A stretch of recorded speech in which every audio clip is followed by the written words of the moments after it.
I'm Rie. I'm a tasty producer. Today, I'm going to be showing you how to make my favorite Japanese recipes.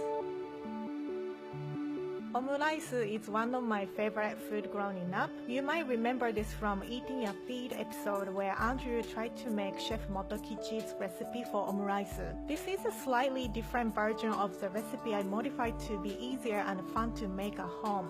Chef from Kichikichi uses demi-glazed sauce on top and very soft omelette, but the most common style is rice seasoned with ketchup wrapped with thin omelette. You might think seasoning rice with ketchup is a little strange, but ketchup is popular seasoning in Japan.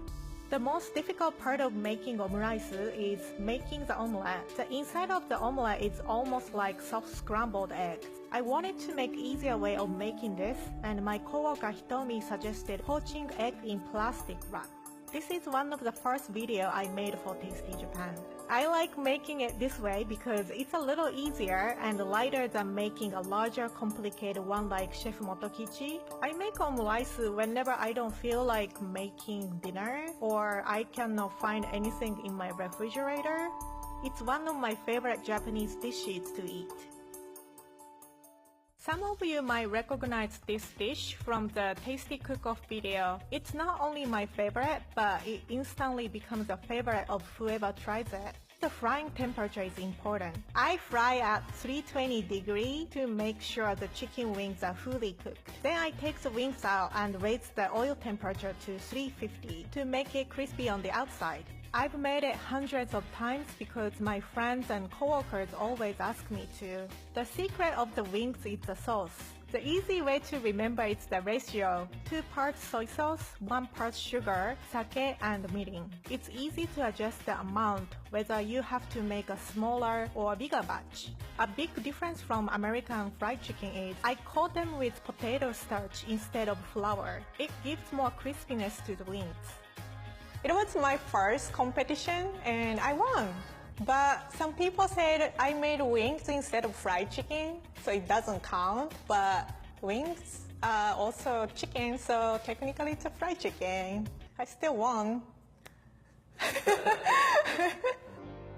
There is a donut chain store called Mr. Donut in Japan. One of their signature donuts is their ponderingu. It's chewier than regular donuts. I wanted to recreate their donuts, so I made this video. You might be surprised because I used tofu as one of my main ingredients. But don't worry, it doesn't taste like tofu at all. I added tofu to give more moisture and body to the donuts.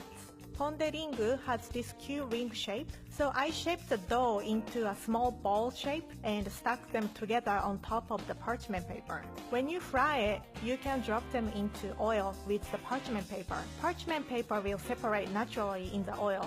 Once it comes off, take it out from the oil. The technique helps the donut hold the ring shape. If you like mochi, you will definitely like these donuts. They are quite different than American donuts, but I like them because they are not too sweet. But I'd love to hear what you think. If you make them, tag me on the Instagram. I love seeing when the tasty audience makes our recipes, and these are really worth the time. I think a lot of people know ramen by now, but we also have another awesome noodle dish called udon.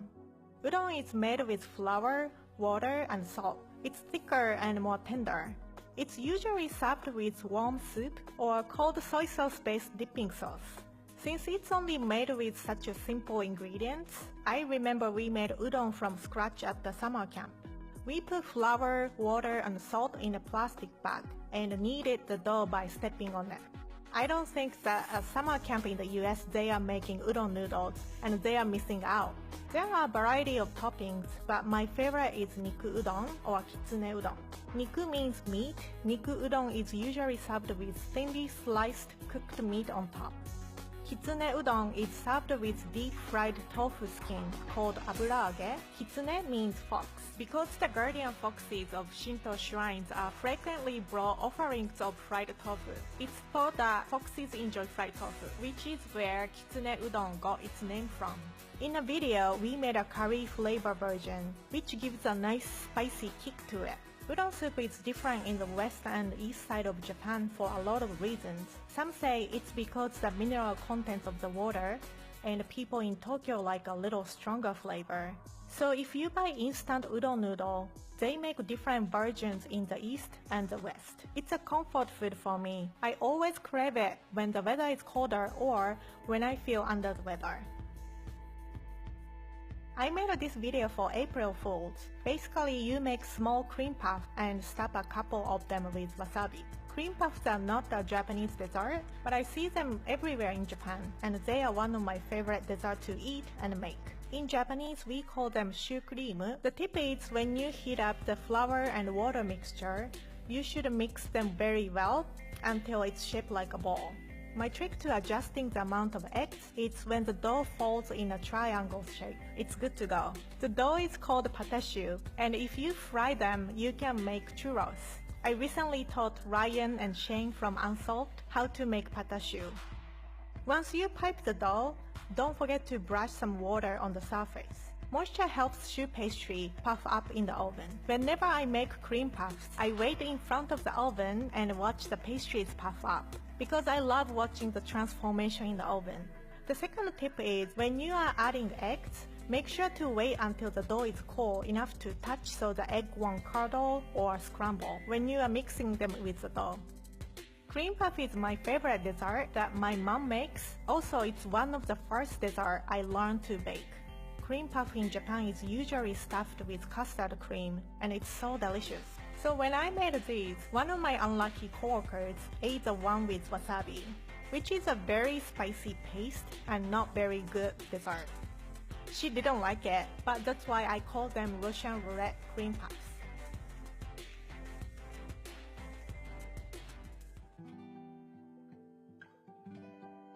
I make this cake a lot at home. It's quite easy and you don't need a cake mold. You'll just need a sheet pan. This cake is very moist, so it's easy to roll it up. It's been 2.5 years since I started working for Tasty. I was hired as a recipe developer to launch Tasty Japan, but also learned how to produce videos along the way. I've never made videos before, but my mentor Jody told me how to shoot and edit videos very patiently. I love making tasty food videos because it's just my hands and cooking. I'm a shy person and I've always been self-conscious about my accent because English is not my first language. So when our producer Spencer first asked me to make mesmerizing Japanese dessert video with my face and my voice, I was very hesitant. However, after we published the video, I was encouraged by so many positive comments.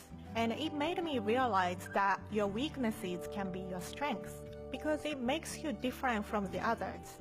And that isn't a bad thing. It's what makes you unique. And that's what I've learned since coming to Tasty and sharing about my life and what I love with all of you.